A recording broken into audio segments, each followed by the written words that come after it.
YouTube, Chesapeake Piper here. Sat down with Samuel Gawith Firedance. Actually quite a few times because I've gotten a break in the weather. So, the reason why it's going to be two parts, or filmed twice, is everyone in the Voxer chat had been talking about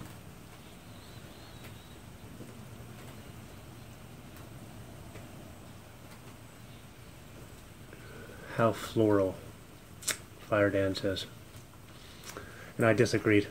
If anyone, Renee D Social D, has watched his videos, you may remember the one he talked about Lakeland blends.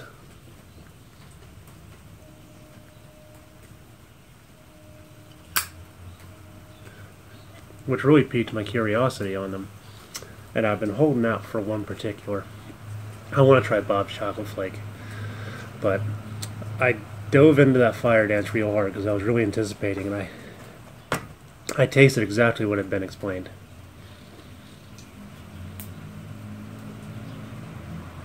So here I am, confirming my suspicions, smoking my Chris Morgan Blackjack pot.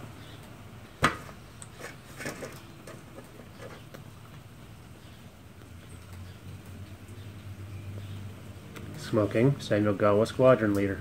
If you were to try any other Samuel Gawith blend, I guess you would taste that same flavor.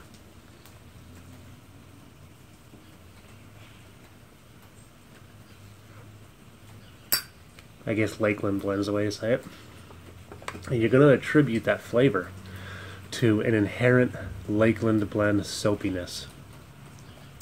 It may be the kind of thing where you're going to love it or you're going to hate it. So I just wanted to mention with a comparison that floralness a lot of people are describing is more so the soapiness of a Lakeland blend, which is more pronounced in Firedance. I'm not going to deny it has a touch of floral to it, and I'll get into that in part 2. YouTube, back. I had filmed this once, and I smoked it in my church warden, and it does not do well in a church warden. So, Samuel Gawith Firedance Flake. It does not do well in a church warden. Let's start there.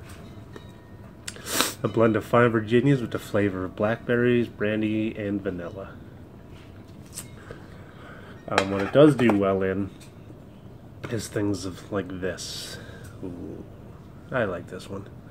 Stanwell Vario. It is the 109 shape.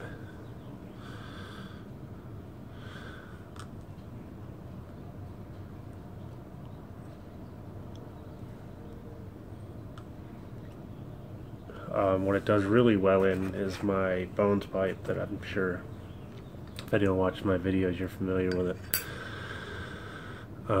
Probably get the most flavor out of that pipe.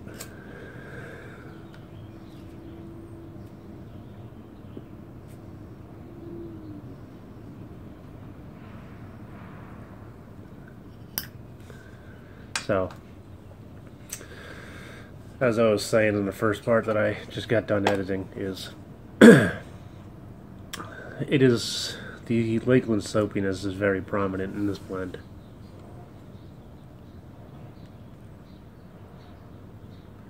Without a doubt, that's going to be the first thing you notice. In a shorter stem, I'm getting some Virginia into this. I didn't get any at all in a church warden, none.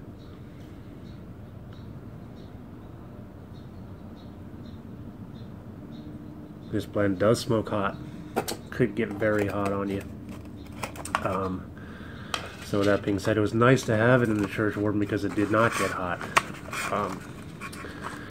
And as I assume other people have mentioned, this is, I can't even get it out. This is about all I got left. This is a very moist blend. I would say it was my tin, but a lot of people that I've talked to have complained about how wet it is. Like, it's kind of hardly breaking. So I've been through the majority of this tin, and today is February 10th. I'm not sure when I'll edit this, but I'm just giving you a time frame. So, and I didn't open mine February 1st, and I didn't start it the first day. So I've been putting a lot of work on this. So aside from you get the wetness, it's always wet. Burns hot. And a lot of Lakeland soapiness. Those are going to be your prominent things about this blend.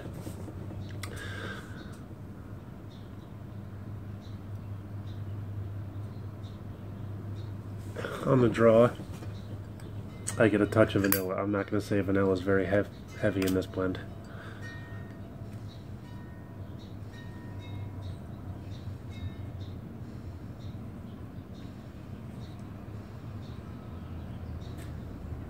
Because it is so moist, it is a pain to keep going.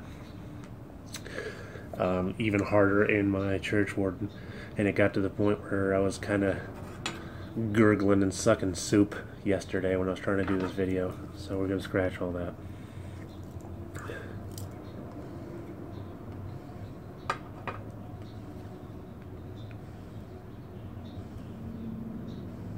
With a shorter stem, I'm noticing the harder I'm pulling on it, the faster I'm pulling on it, the more Virginias I'm tasting. Now that I'm hanging out with it, I'm getting some of the brandy. Mind you, you're not tasting the alcohol per se, it's more the flavoring of. And since it has blackberries in it,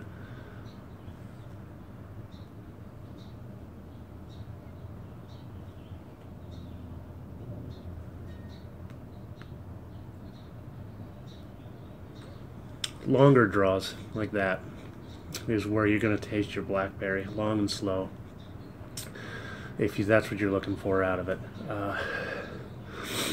It's not hugely prominent. If I don't know what other people are saying, but personally I'm going to put this in medium casing because I am still tasting Virginia, and I would probably quite honestly put it on the lower end of medium casing.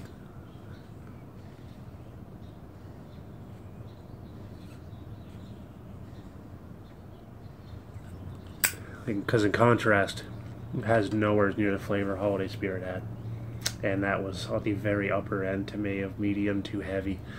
Only things I've had more cased than Holiday Spirit were cherry blends.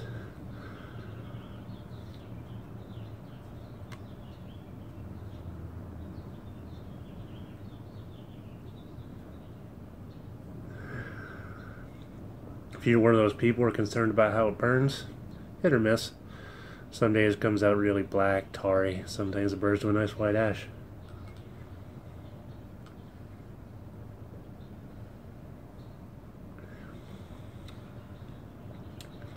That was very pleasurable. A lot of soapy, touch of vanilla, got a little bit of that blackberry brandy. So you're gonna think you might be best off thinking something along the lines of like a Jack Daniel's sauce for steak. When you drink Jack Daniels, it does not taste anything like when you get a Jack Daniel's sauce. And you're going to get kind of like that out of the brandy and blackberry, where you could see where it could have been alcohol removed, so you're left with just the initial flavor of it, which is a little bit harder to detect when you're drinking.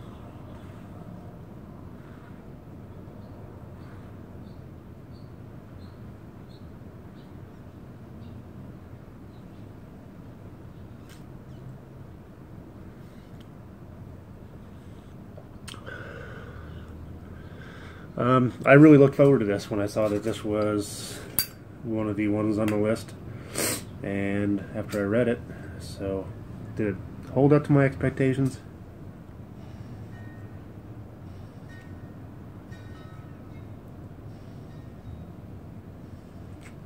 I'm going to say yes, but not in a way I expected. I expected the vanilla to be a touch stronger, and a little bit more of the blackberry, but in turn, since they were both less, I think they complemented and worked very well with that Lakeland taste. So I actually really enjoy this. That's saying a lot since I've been through the majority of a tin in 10 days or less. And it's cold, so I don't even really want to be out here shivering and freezing. But it's, you know, partly cloudy, sunny.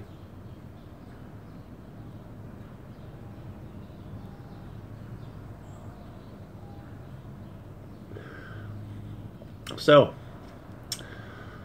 you want to get into a Lakeland blend, see what they're all about. If you want to just taste that soapiness, go right for it. This is not a bad way to find out what people are talking about. You want a more of a subtle way to get into it, maybe you should try a Squadron Leader or Balkan Flake or something along those lines. But yeah, I'm sure I'll buy another one of these tins. I probably said that about Holiday Spirit, and I thought I would. Really did.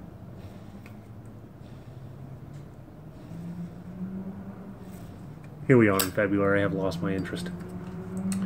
I still have a tin of Cornell and Deal's Holiday that I haven't even touched. I just lost my interest in it, but this I could see hanging on to this until maybe May, wanting to smoke this because of the weather change. When it gets hot, I don't want to do aromatics. I'll say somewhere around April I'll start blending back in some more Orla Golden Sliced. So gives you a kind of perspective of what I think of it. I don't want to kill too much of your time. I just realized how long I've been rambling, and I chopped down the first bit quite a bit. So hopefully this all makes sense to you, and let me know what you think. Thanks for watching. Thanks for the views, subscriptions, comments, and thumbs ups, and always the thumbs downs. Take care, YouTube.